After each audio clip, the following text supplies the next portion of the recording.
بسم اللہ الرحمن الرحیم۔ السلام علیکم۔ ارے یہ تنو کس حال میں واپس آئی ہے؟ اس کے تو سارے کپڑے ہی پھٹے ہوئے ہیں۔ میں جو چادر سے اپنے وجود کو چھپانے کی کوشش کر رہی تھی، لیکن لوگوں کی شاطر نظروں نے پھر بھی تاڑ لیا تھا کہ میرے ساتھ کچھ غلط ہوا ہے۔ میں کسی سہمی ہوئی چڑیا کی طرح ان کے درمیان سے گزر کر اپنے گھر میں گھس گئی، لیکن وہاں بھی حالات اچھے نہیں تھے۔ اماں کسی مجرم کی طرح صحن کے بیچوں بیچ کھڑی تھیں، جبکہ میرے چاچا قہر برساتی نظروں سے مجھے دیکھنے لگے۔ رک جا وہیں پر، اپنے ناپاک اور گندے قدم اندر رکھنے کی کوئی ضرورت نہیں۔ تبھی چاچی نے ایک بیگ میں میرے کپڑے ٹھونس کر باہر پھینکے تھے۔ یہ اپنے کپڑے لے اور نکل جا یہاں سے، ویسے بھی تمہارا کوئی دوسرا سامان یہاں پر نہیں ہے۔ چچا اماں کو دیکھتے ہوئے کہنے لگا، ہو گیا تیری بیٹی کا باہر کام کرنے کا شوق پورا؟ اس نے یہی سب کرنا تھا۔ اب بھابھی، نہ میں آپ کو برداشت کروں گا اور نہ ہی اس بدبخت لڑکی کو، جس نے بھرے زمانے میں ہمیں رسوا کر دیا ہے۔ میں جانتی تھی کہ میرے ساتھ یہی ہوگا۔ اپنے تار تار کپڑوں کو میں اس چادر سے چھپانے کی کوشش کر رہی تھی جو اس مہربان انسان نے دی تھی، لیکن اب لوگوں کو میں کیسے یقین دلاؤں کہ میں بالکل محفوظ ہوں؟ میری عزت پر آنچ بھی نہیں آئی۔ جن لوگوں نے مجھے برباد کرنا چاہا تھا وہ اپنے مقصد میں کامیاب نہیں ہو سکے تھے، لیکن زمانے کی نظروں میں میں رسوا ہو چکی تھی، اور اب چاچا نے دھکے دے کر ہم دونوں ماں بیٹی کو اس گھر سے نکال دیا تھا۔ آدھی رات کا وقت تھا، اسی لیے گلی میں کوئی محلے پڑوس کا آدمی بھی نہیں تھا جو ہمیں اس برے وقت میں اپنے گھر لے جاتا۔ پھر اماں نے زمین پر پڑا ہوا ایک بیگ اٹھایا اور مجھے ہمراہ لے کر ایک انجان ٹھکانے کی طرف جانے لگی۔ میں نے آنسو بھری نظروں سے ان کی طرف دیکھا تو وہ آنسو صاف کرتے ہوئے کہنے لگی، برا وقت ہر کسی کے اوپر آتا ہے میری بیٹی، شاید آج ہم پر بھی برا وقت آ گیا ہے، لیکن شاید جہاں تک مجھے یاد پڑتا ہے ابا کے مرنے کے بعد سے ہی ہم دونوں ماں بیٹی ایک کٹھن زندگی گزار رہے تھے۔ گلی کا موڑ مڑتے ہی سیدھی سڑک شروع ہو گئی تھی۔ آدھی رات ہونے کی وجہ سے کوئی سواری بھی نہیں گزر رہی تھی۔ تبھی دور سے مجھے ایک وجود آتا ہوا دکھائی دیا۔ میں اسے پہچان گئی تھی۔ یہ تو وہی تھا جس نے میری عزت ان ظالموں سے محفوظ رکھی تھی۔ اس کی دی ہوئی یہ کالی چادر ابھی بھی میرے کندھوں پر تھی۔ تبھی اس نے اماں سے کہا کہ آئیں اماں جی، میں آپ کو ایک محفوظ ٹھکانے پر لے کر چلتا ہوں۔ میں جانتا ہوں کہ آپ دونوں ماں بیٹی اس بھری دنیا میں اکیلی ہیں۔ وہ یہ بات کیسے جانتا تھا؟ میں یہ سوچ کر حیران رہ گئی۔ اب ہم دونوں ماں بیٹی کو لے کر وہ ایک انجان بستی میں آ گیا تھا۔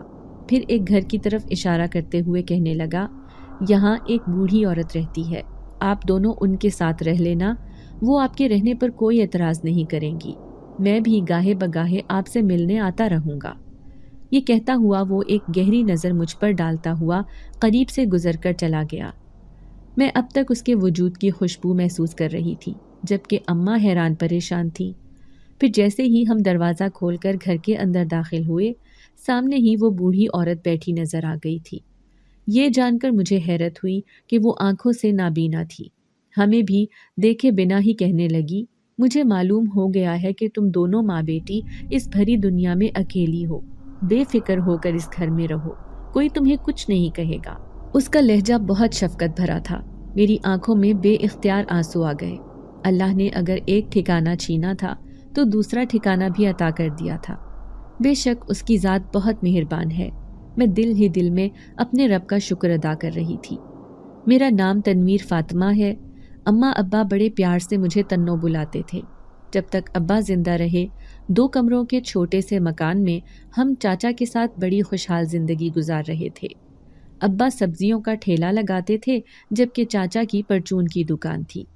دن بدن ان کی خوشحالی میں اضافہ ہو رہا تھا، جبکہ ہماری غربت میں۔ پھر اللہ کا کرنا یہ ہوا کہ ابا ایک سنگین گردوں کے مرض میں مبتلا ہو گئے۔ ہر ماہ ان کی دوائیوں پر ہزاروں روپے خرچہ آنے لگا۔ وہ پیسے چاچا ہی لگا رہے تھے۔ میں اور اماں نہیں سمجھتے تھے کہ وہ ایک سازش رچا رہے ہیں۔ پھر ابا کے اوپر جب ڈھیروں روپے خرچ ہو گئے، پھر بھی وہ نہ بچ سکے، تو ہم دونوں ماں بیٹی کی تو دنیا ہی لٹ گئی۔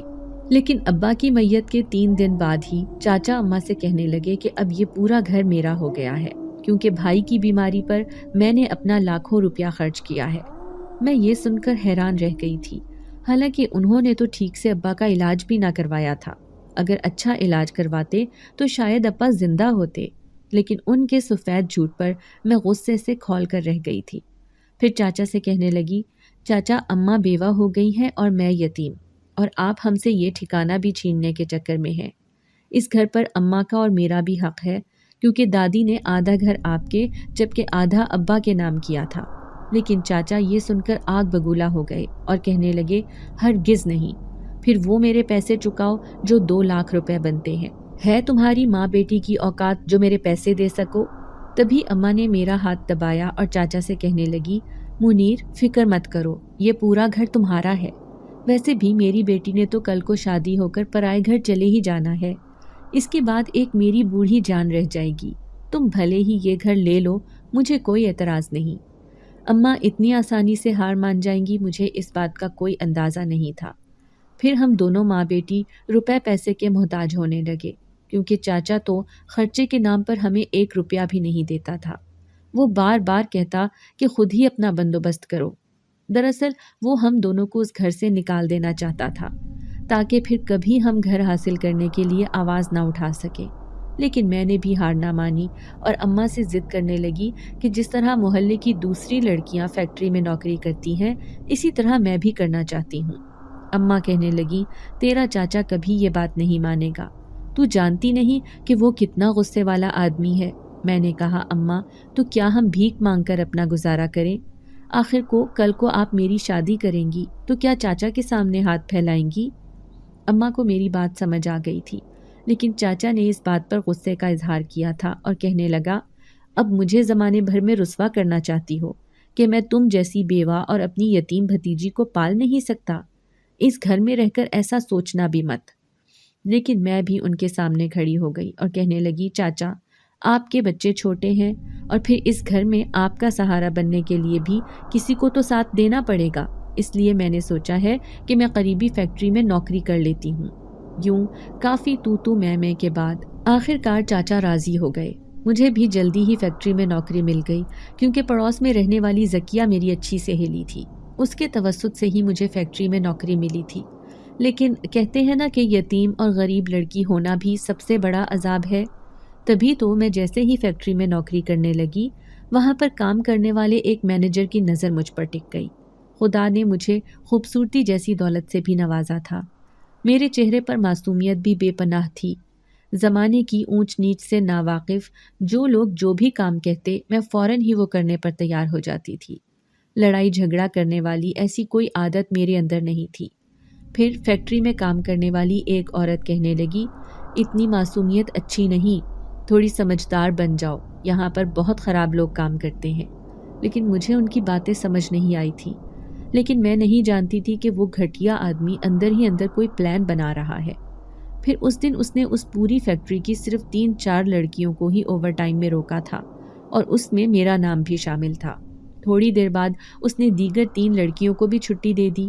اب میں پوری فیکٹری میں اکیلی رہ گئی تھی، اپنے کام کرنے میں مصروف۔ مجھے معلوم ہی نہ ہوا کہ میرے علاوہ کوئی دوسری لڑکی اس فیکٹری میں ہے ہی نہیں۔ تبھی ایک لڑکا آیا اور کہنے لگا، مینیجر تمہیں اپنے کمرے میں بلا رہا ہے۔ میں حیران رہ گئی، کیونکہ اس کا تو لڑکیوں سے کوئی واسطہ نہیں تھا۔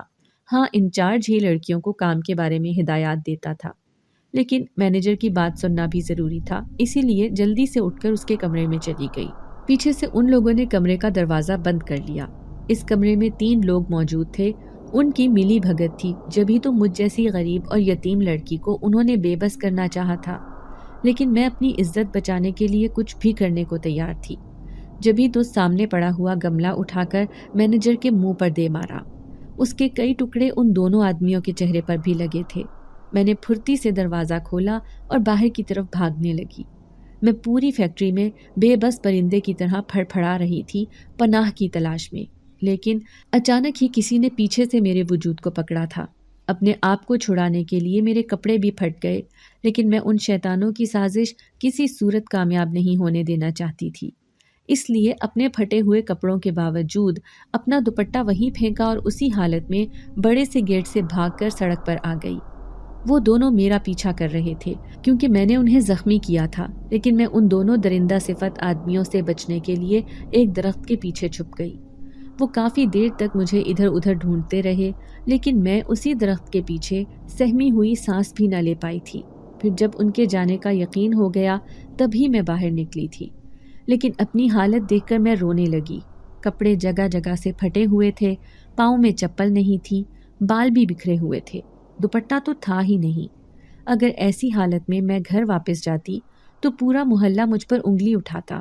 میں زمانے بھر میں رسوا ہو چکی تھی، وہیں بیٹھ کر دھاڑے مار مار کر رونے لگی۔ تبھی اچانک کسی نے میرے اوپر کالی چادر ڈالی تھی۔ میں نے سہمی ہوئی نظر اٹھا کر دیکھا، وہ ایک مہربان چہرے والا خوبصورت نوجوان تھا۔ وہ بڑی نرمی سے کہنے لگا، جو کچھ تمہارے ساتھ ہوا ہے اسے بھول جاؤ۔ میں جانتا ہوں کہ اس پھٹے ہوئے لباس میں تمہاری عزت تار تار کرنے والے انسان نما درندے ضرور شیطان صفت ہوں گے، تبھی تو تم جیسی غریب اور معصوم لڑکی کے ساتھ انہوں نے ایسا کیا۔ یہ میری چادر اپنے پاس حفاظت سے رکھنا اور ہمیشہ اسی کو اوڑھ کر رکھنا۔ آج کے بعد تمہیں کوئی چھو بھی نہ سکے گا۔ نہ جانے اس کے لہجے میں ایسی کیا طاقت تھی، میں بے اختیار اسے دیکھے گئی۔ پھر اس نے ہی مجھے سہارا دے کر اٹھایا تھا۔ میرا وجود نہ صرف زخمی تھا بلکہ کمزوری کی وجہ سے مجھے شدید بخار بھی ہو گیا تھا۔ وہ مجھے گلی کے نکڑ تک چھوڑ کر چلا گیا تھا، لیکن جیسے ہی میں اپنی گلی میں داخل ہوئی، لوگوں کا ایک ہجوم تھا جو میرا انتظار کر رہا تھا۔ وہ سب مجھ پر تہمت لگا رہے تھے کیونکہ فیکٹری سے ساری لڑکیاں گھر آ گئی تھیں اور میں آدھی رات کو گھر واپس لوٹی تھی۔ پھر چاچا نے ہم دونوں ماں بیٹی کو گھر سے نکال دیا۔ آخر کار وہ دونوں میاں بیوی اپنی سازش میں کامیاب ہو گئے تھے۔ ان کا تو مقصد ہی یہی تھا کہ ہم یہ گھر چھوڑ کر کسی دوسری جگہ پر چلے جائیں تاکہ وہ پورا گھر حاصل کرنے میں کامیاب ہو جائیں۔ پھر وہ مہربان نوجوان ہمیں اس گھر میں چھوڑ کر چلا گیا تھا جہاں پر یہ نابینا بوڑھی عورت رہ رہی تھی۔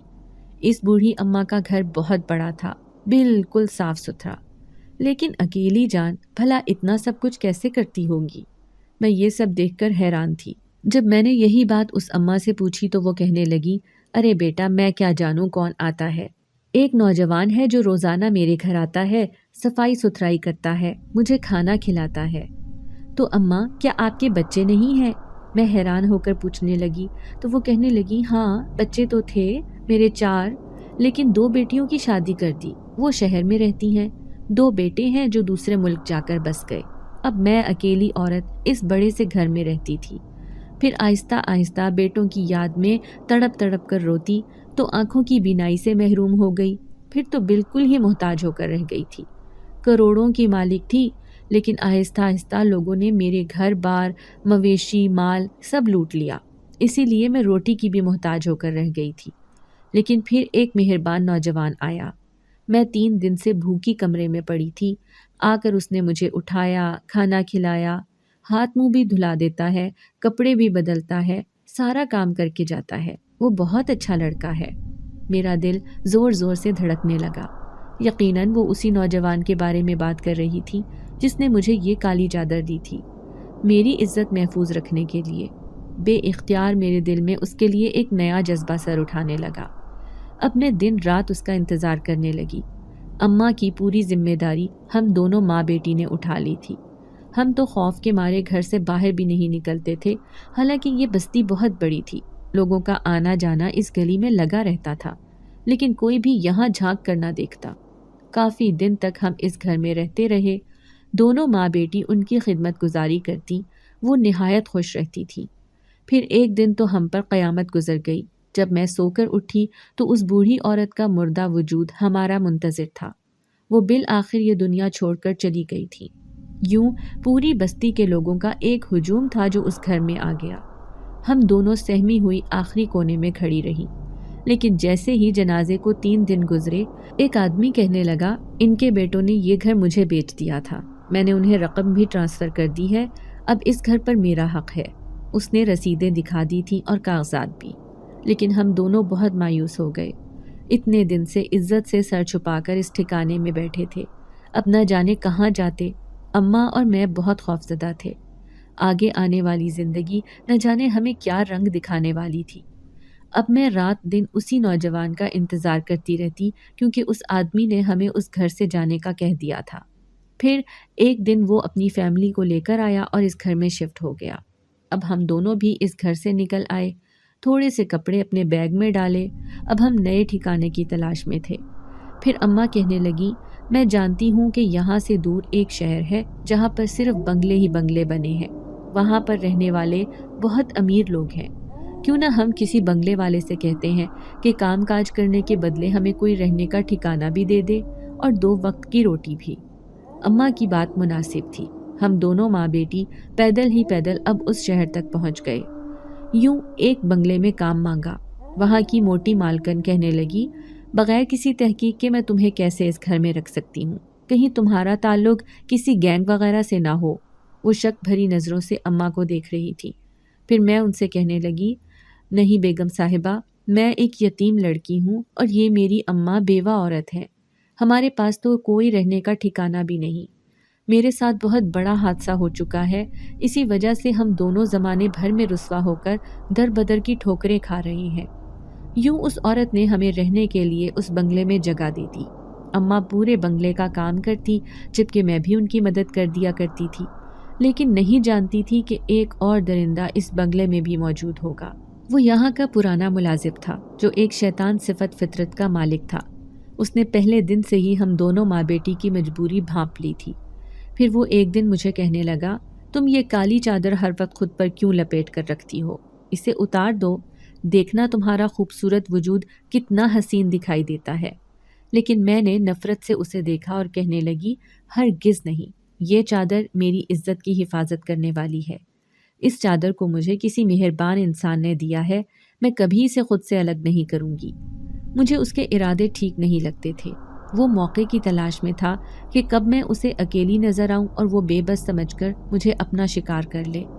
لیکن میں اس کی نیت اور ارادے اچھی طرح بھانپ گئی تھی، اس لیے خود کو کبھی بھی تنہا نہ چھوڑتی، ہر وقت اماں کے ساتھ ساتھ رہتی۔ پھر ایک دن جب بیگم صاحبہ اپنے کسی رشتہ دار کی شادی میں گئی ہوئی تھی، گھر میں کوئی خاص کام بھی نہیں تھا، اس لیے جاتے جاتے بیگم صاحبہ مجھے کہہ کر گئی کہ تنویر تم میرے کمرے کی صفائی کر دینا۔ اس لیے میں اماں کو بھی ساتھ چلنے پر اصرار کر رہی تھی کہ اماں تم میرے ساتھ چلو، لیکن اماں کہنے لگی، ارے صرف کمرے کی تو صفائی کرنی ہے، اب میری طبیعت ٹھیک نہیں، میں نہیں جا رہی۔ مجھے لگتا ہے مجھے ہر وقت ایک خوف لگا رہتا تھا، خاص طور پر اس ملازم کی وجہ سے جس کی عیار آنکھیں ہر وقت مجھے دیکھتی رہتی تھی۔ اب میں بیگم صاحبہ کے کمرے کی صفائی کر رہی تھی جب میں نے دروازہ کھلنے کی آواز سنی۔ کوئی دروازہ کھول کر اندر آیا تھا۔ پھر میرے پیروں تلے سے زمین نکل گئی۔ اپنے مکروہ ارادوں کے ساتھ وہ منحوس آدمی اندر آ گیا تھا۔ کب سے تمہیں اکیلے دیکھنے کی خواہش تھی، آج تو دیکھو اس بنگلے میں کوئی بھی نہیں۔ چلو اب میری خواہش پوری کر دو، بس مجھے خوش کر دو، دیکھنا مالک سے کہہ کر تمہیں کیسے مالا مال کرواتا ہوں، کیونکہ میں یہاں کا پرانا ملازم ہوں، ہر کوئی میری بات سنتا ہے۔ میں نے اس کے منہ پر تھوک دیا اور کہنے لگی، تم کبھی بھی اپنے شیطانی مقاصد میں کامیاب نہیں ہوگے۔ وہ زور زور سے ہنسا اور کہنے لگا، آج تمہیں مجھ سے کون بچائے گا؟ میں نے کہا، اوپر بیٹھی رب کی ذات جو ہر مشکل میں میری مدد کرتی ہے۔ میں نے اپنی وہ کالی چادر سختی سے خود پر لپیٹ رکھی تھی۔ وہ دھیرے دھیرے میرے قریب بڑھنے لگا۔ اس کا ہاتھ میری چادر کی طرف بڑھا جو کھینچ کر اس نے نیچے پھینک دی تھی۔ میں کھڑی خوف سے کانپنے لگی، لیکن اچانک ہی کمرے میں اندھیرا چھا گیا۔ وہ آنکھیں پھاڑ پھاڑ کر مجھے تلاش کر رہا تھا، لیکن کسی نے میرا بازو تھاما اور مجھے اپنی حفاظت میں لے لیا۔ وہ کالی چادر میرے سر پر ڈال دی۔ اندھیرے میں ہی کسی نے اسے قدموں سے گھسیٹا اور سیڑھیوں سے لے جاتا ہوا نیچے پھینک دیا۔ وہ چیختا ہوا نیچے گرا تھا، اس کے سر پر چوٹ لگی، پھر اسی زخمی حالت میں الٹے قدموں واپس بھاگا۔ اس کی حالت ایسی ہو رہی تھی جیسے اس نے کوئی بھیانک چیز دیکھ لی ہو۔ میں ساری صورتحال کو سمجھنے کی کوشش کر رہی تھی۔ میں نے خود ایک وجود کو جس نے اپنا چہرہ چھپا رکھا تھا وہاں سے جاتے ہوئے دیکھا تھا۔ جلدی سے کمرے کی حالت ٹھیک کی اور سرونٹ کوارٹر میں آ گئی جہاں پر اماں لیٹی ہوئی تھی۔ پھر اماں نیند میں بڑبڑاتے ہوئے کہنے لگی، ارے تنو، یہ شور کی آواز کیسی تھی؟ میں گھبراتے ہوئے اماں سے کہنے لگی، اماں وہ شو پیس گر گیا تھا میرے ہاتھ سے، بس اسی لیے ایسی آواز آئی تھی۔ میرا پورا وجود لرز رہا تھا۔ آج جس طرح سے کسی اندیکھے وجود نے میری حفاظت کی تھی، اسے دیکھ کر ایسے لگتا جیسے کوئی ہے جو ہر وقت میرے آس پاس موجود رہتا ہے۔ دوسرے دن زخمی ماتھے پر پٹی باندھے وہ ملازم پورے بنگلے میں گھومتا پھر رہا تھا۔ ہر کوئی اس سے پوچھ رہا تھا کہ اسے چوٹ کیسی لگی، لیکن جب بھی اس کی نظر مجھ پر پڑتی تو وہ نظریں چرا لیتا۔ ایک دن میں پودوں کو پانی دے رہی تھی جب وہ میرے پیچھے آ کر کھڑا ہو گیا، پھر کہنے لگا، میں تم سے ایک بات پوچھنا چاہتا ہوں۔ مانتا ہوں کہ اس دن شیطانی ارادوں کے ساتھ میں تمہیں رسوا کرنے آیا تھا، لیکن وہ تمہارے ساتھ خوفناک چہرے والا نوجوان کون تھا جس نے مجھے سیڑھیوں سے نیچے پھینکا تھا؟ میں حیران رہ گئی، کہنے لگی، مجھے تو کوئی نظر نہیں آیا، تم نے اسے کیسے دیکھ لیا؟ تمہارے جیسے انسان کے ساتھ یہی ہونا چاہیے۔ میں دعا کرتی ہوں کہ آئندہ بھی جب تم کسی پر بری نظر ڈالو تو تمہارے ساتھ یہی سب کچھ ہو۔ میں سر جھٹکتے ہوئے اندر آ گئی تھی، لیکن دل ہی دل میں عجیب سی خوشی محسوس کی۔ اب میں پہلے سے زیادہ خود کو مضبوط کر چکی تھی۔ اماں بھی اب ہر وقت میرے ساتھ رہتی۔ اماں کی نہ جانے کیوں اب طبیعت خراب رہنے لگی تھی۔ میں بار بار کہتی کہ ہم مالک سے کہہ کر اپنا گھر واپس لینے کی کوشش کرتے ہیں، وہ امیر آدمی ہے، چاچا پر دباؤ ڈالیں گے تو وہ ضرور ہمیں آدھا حصہ دے دے گا۔ لیکن اماں کہنے لگی، چھوڑ دے میری بیٹی، اللہ تعالیٰ بہتر انصاف کرنے والا ہے۔ اگر انسانوں نے ہمارے ساتھ یہ بدسلوکی کی ہے تو اللہ ہی ان کے ساتھ حساب کرے گا۔ وہ ہر چیز اللہ پر چھوڑ دیتی تھی۔ تبھی مالکن کا بیٹا ایک دوسرے ملک سے پڑھ کر آیا۔ وہ بہت خوبصورت اور پڑھا لکھا نوجوان تھا۔ اس نے مجھے دیکھ کر حیرت کا اظہار کیا تھا۔ میں پورے گھر کا کام کاج کرتی پھرتی۔ پھر ایک دن مجھے کہنے لگا، پہلی بار میں نے اپنی زندگی میں کوئی اتنی خوبصورت ملازمہ دیکھی ہے۔ میں اپنی تعریف پر حیران رہ گئی، لیکن اس نے اپنی ماں سے اس خواہش کا اظہار کیا کہ وہ مجھ سے شادی کرنا چاہتا ہے۔ یہ سن کر مالکن ہم دونوں ماں بیٹی کی دشمن بن گئی اور رات کے اندھیرے میں ہمیں گھر سے نکال دیا۔ کہنے لگی، میرے بیٹے کو اپنا عاشق بنا لیا، اپنی اوقات بھول گئی تھی تم۔ میں نے اپنی وہ کالی چادر اوڑھی اور ایک بار پھر سے کسی نئے ٹھکانے کی تلاش میں ہم دونوں ماں بیٹی در در کی خاک چھاننے لگے۔ کافی تھک ہار کے بعد ہم دونوں ایک درخت کے نیچے بیٹھ گئے۔ اماں آنسو بہا رہی تھی، کہنے لگی، میں نہیں جانتی تھی کہ تیرے ابا کے مرنے کے بعد یہ ستم ہم پر ہوگا۔ میں بھی آنسو بہا رہی تھی۔ تبھی سامنے سے چلتا ہوا ایک وجود میرے پاس آیا تھا۔ میں نے اسے پہچان لیا۔ یہ وہی خوبصورت نوجوان تھا جو ہر مشکل میں میری مدد کرنے پہنچ جایا کرتا تھا۔ لیکن اب کی بار میں نے آنسو بہاتے ہوئے اسے کہا کہ مجھے تمہاری مدد کی ضرورت نہیں۔ ہر بار ہمیں بے عزت کر کے اس ٹھکانے سے نکال دیا جاتا ہے جہاں پر ہم اپنا گھر بسانے کی کوشش کرتے ہیں۔ وہ اپنی نرم آواز میں کہنے لگا، اس بار جہاں میں تم دونوں کو لے کر جاؤں گا وہاں سے تمہیں کوئی بھی نکال نہیں سکے گا، کیونکہ وہ گھر میرا ہے۔ وہ بڑے پراسرار انداز میں کہہ رہا تھا۔ میں حیران رہ گئی۔ پھر اس نے سر جھکا لیا اور کہنے لگا، اگر چاہتا تو پہلے بھی میں تمہیں اپنے اس گھر میں لے جا سکتا تھا، لیکن پھر خیال آیا کہ کہیں تم اس بات پر ناراض نہ ہو جاؤ کہ تم سے یہ ساری بات مخفی کیوں رکھی گئی جو میں تمہیں بتانا نہیں چاہتا۔ اماں کہنے لگیں، بیٹا بس تم ہمیں کوئی ٹھکانہ دے دو جہاں پر عزت سے میں اپنی زندگی کے دن کاٹ سکوں۔ میں اپنی بیٹی کی شادی کر کے اسے رخصت کرنا چاہتی ہوں۔ پھر وہ ہمیں اپنے ساتھ لے آیا تھا۔ دور جنگل میں اس کا ایک ٹھکانہ تھا۔ یہاں پر آس پاس دوسرے گھر بھی تھے، لیکن سب ہمیں بڑی عجیب نظروں سے دیکھ رہے تھے۔ اماں کہنے لگی، ان لوگوں کے پہناوے کیسے ہیں؟ ایسے لگتا ہے کہ یہ کسی دوسری ہی دنیا کے لوگ ہیں۔ لیکن پھر ہم اسی نوجوان کے ساتھ اس کے گھر میں رہنے لگے۔ ایک رات ایک عورت آ کر کہنے لگی، تم دونوں یہاں کیسے رہ سکتی ہو؟ تمہاری دنیا تو دوسری ہے۔ اماں کہنے لگی، کیسی باتیں کر رہی ہو بہن، ہم بھی اسی دنیا کے رہنے والے غریب لوگ ہیں۔ اس لڑکے کی مہربانی جو بار بار ہماری مدد کرنے کے لیے پہنچ جاتا ہے۔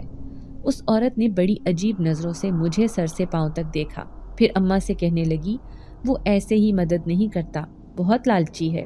ضرور تمہاری بیٹی کی خوبصورتی نے اسے دیوانہ کر دیا۔ وہ تو تمہاری بیٹی کے چکر میں ہے۔ کیا مطلب ہے تمہارا؟ اماں حیران ہوئی تو وہ رازداری سے کہنے لگی کہ اس نے تمہیں سچائی نہیں بتائی؟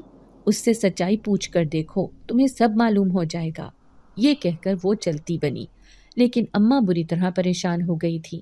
میں بھی کچھ پریشان سی بیٹھی تھی۔ پھر جیسے ہی وہ رات کو کھانا لے کر آیا تو میں اس سے کہنے لگی، تمہاری بستی کے لوگ عجیب و غریب باتیں کرتے ہیں کہ ہم یہاں اس گھر میں کیوں رہ رہے ہیں جبکہ تمہارا ہم سے کوئی رشتہ بھی نہیں۔ اس نے سر جھکا لیا، پھر کہنے لگا، جبھی تو میں تم دونوں کو یہاں لے کر نہیں آنا چاہتا تھا۔ میں جانتا تھا کہ وہ سچ مجھے تمہیں بتانا پڑے گا جو میں کئی سالوں سے چھپاتا آیا ہوں۔